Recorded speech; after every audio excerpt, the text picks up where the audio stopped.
ایک مرتبہ نا نبی کریم صلی اللہ علیہ وسلم کے وہ جو آپ کو ایک لمبا قصہ پتہ بھی ہے کہ 70 صحابہ کرام جو نبی کریم صلی اللہ علیہ وسلم نے دائی جن کو تیار کیا تھا دعوت دینے کے لیے، تو دھوکے سے جو ہے نا وہ ان کو شہید کر دیے گئے۔ ان میں سے سب سے پہلے جس صحابی کو شہید کیا گیا تھا نا، وہ ایک جگہ بیٹھے ہوئے دعوت دے رہے تھے، تو کفار نے مشرکین نے اس وقت کیا کیا، اشارے سے کہا کہ اس کو پیچھے سے کیا کرو، نیزہ مار دو۔ اب وہ بندہ وہ صحابی تھے وہ دعوت دے رہے تھے، اب پیچھے سے جو ہے نا وہ ان کو نیزہ مارا گیا اور نیزہ ان کے ہاتھ پار ہو گیا۔ آپ کو پتا سب سے پہلے انہوں نے الفاظ کیا منہ سے ادا کیے، انہوں نے کہا اللہ اکبر، کمر میں نیزہ ہے، آر پار ہوا ہے، اور زبان سے کیا کلمات نکل رہے ہیں، اللہ اکبر، اللہ سب سے بڑا ہے۔ ساتھ میں کہا فزت ورب الکعبہ، کعبہ کے رب کی قسم میں کامیاب ہو گیا ہوں۔ ان کے نزدیک کامیابی کیا تھی؟ دنیا میں اگرچہ موت پہلے آ گئی، لیکن اللہ کے ہاں مقام ہونا چاہیے، اللہ کے ہاں تعارف ہونا چاہیے، اللہ کو ایک بندے کا تعارف ہونا چاہیے کہ یہ میرا بندہ ہے۔ دنیا کے اندر انسان سے غلطیاں کوتاہیاں ہوں تو فوری طور پر انسان رجوع کرے، یہ نہ سمجھے جس طرح ہمارے ہاں اس وقت دنیا میں لوگوں نے سمجھا ہوا ہے کہ یار بھائی بڑے بڑے گھر بنا لو، گاڑیاں لے لو، اور اس وقت جو ہماری یونیورسٹیز میں، کالجز میں اور ہماری جو ہے نا وہ یوتھ کو پڑھایا جا رہا ہے، بھائی یہ جو ہم ڈگری لے رہے ہیں تنخواہ کتنی ملے گی، یہ جو ہم اس وقت کام کر رہے ہیں اس سے پیسہ کتنا ملے گا۔ ہم مادی دنیا کے اندر اللہ تعالیٰ کو بھول کے اسباب کی دنیا میں مگن ہو گئے ہیں، اور اللہ رب العالمین کو ہم نے بھلا دیا، اس کا تعارف نہیں حاصل کیا۔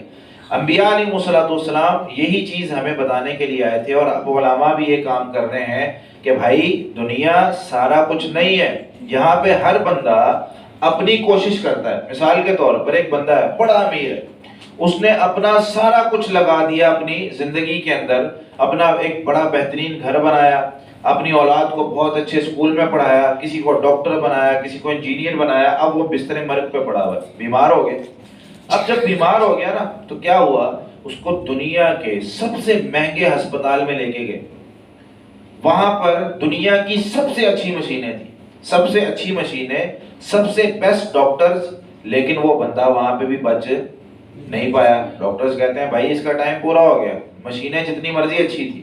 دنیا کے امیر لوگ بھی مرتے ہیں، غریب لوگ بھی مرتے ہیں۔ تو پتہ کیا چلا بھائی اس کے بعد ایک دنیا ہے، یہاں سے بندے نے ختم ہو جانا ہے، اور آج تک اس مسئلے کو کوئی حل نہیں کر پایا کہ یار بھائی یہ مرتا کس طرح بندہ، ایک بندے کے سارے ٹیسٹ کلیئر ہیں، سب کچھ معاملات ہیں، لیکن وہ چلا کیسے گیا؟ تو اس سے پتہ چلتا ہے کہ دنیا جو ہے وہ ایک عارضی چیز ہے، اس کے اندر 60-70 سال کی زندگی ہے، جیسے نبی صلی اللہ علیہ وسلم نے ارشاد فرمایا اعمار امتی ما بین 60 الی 70، میری امت کی عمریں نا 60 سے 70 سال کے درمیان ہے، وَأَقَلُّهُم مَّن يَجُوزُ ذَلِكَ، بہت کم ایسے لوگ ہیں جو اس سے تجاوز کریں گے، باقی ایوریج اتنے ہی عمر پا کے اس دنیا سے چلے جائیں گے۔ اب اس دنیا کے لیے جہاں پر میں نے گھر بنایا، اور اس گھر پہ میں نے اپنا جو ہے نا وہ زندگی کے بڑے بہترین 20 سال لگائے گھر بناتے ہوئے، اپنا پیسہ لگایا، اور جیسے ہی گھر مکمل ہوا بندہ کیا ہوا، بہت ہو گیا۔ اب گھر کو کون استعمال کر رہا ہے؟ پیچھے سے پیچھے والے لوگ، اور وہ لڑ رہے ہیں، کوئی کہہ رہا ہے میرا، کوئی کہہ رہا ہے میرا، کوئی کہہ رہا ہے میرا اتنا حصہ ہے، میں نے ساتھ بنایا تھا، کوئی کہہ رہا ہے آج یہ کیس آیا ہوا تھا میرے پاس کہ ابا جی فوت ہو گئے، اب جو ہے نا وہ گھر والے سارے بہن بھائی آپس میں لڑ رہے ہیں، جی تمہیں حصہ پہلے ابا جی نے شادی میں دے دیا تھا، تمہیں یہ دے دیا تھا، تمہیں یہ لے کے دے دیا ہے، اب یہ حصہ ہمارا ہے، تو بعد میں لوگ لڑ رہے ہوتے ہیں۔ تو اس لیے ہم اتنا دنیا سے حاصل کریں جتنی ضرورت ہے۔ اسی طریقے سے اس پارے کے اندر اللہ رب العالمین نے حج کے کچھ معاملات ذکر کیے، اور خاص طور پہ ایک چیز ذکر کی ہے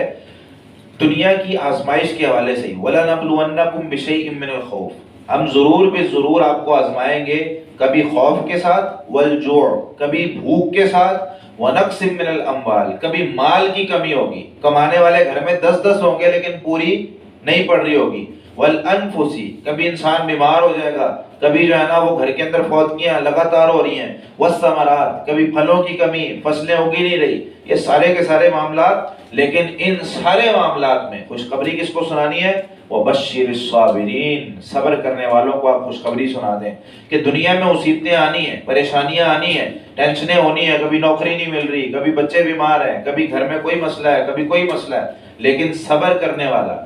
روزہ، جس طرح میں نے کل ذکر کیا تھا کہ روزے کا ایک مقصد کیا ہے؟ اپنے آپ کو صبر کی ٹریننگ کرنی، تو یہ صبر یہ دنیا میں ہر جگہ کام آتا ہے۔ اگر انسان اس ٹریننگ کو حاصل کر لینا اس پورے مہینے میں تو پوری زندگی اس کی اچھی گزر سکتی ہے، اور اس جگہ پر جب اس طرح کی مشکلات اور پریشانیاں آ رہی ہوں تو مومن کی دعا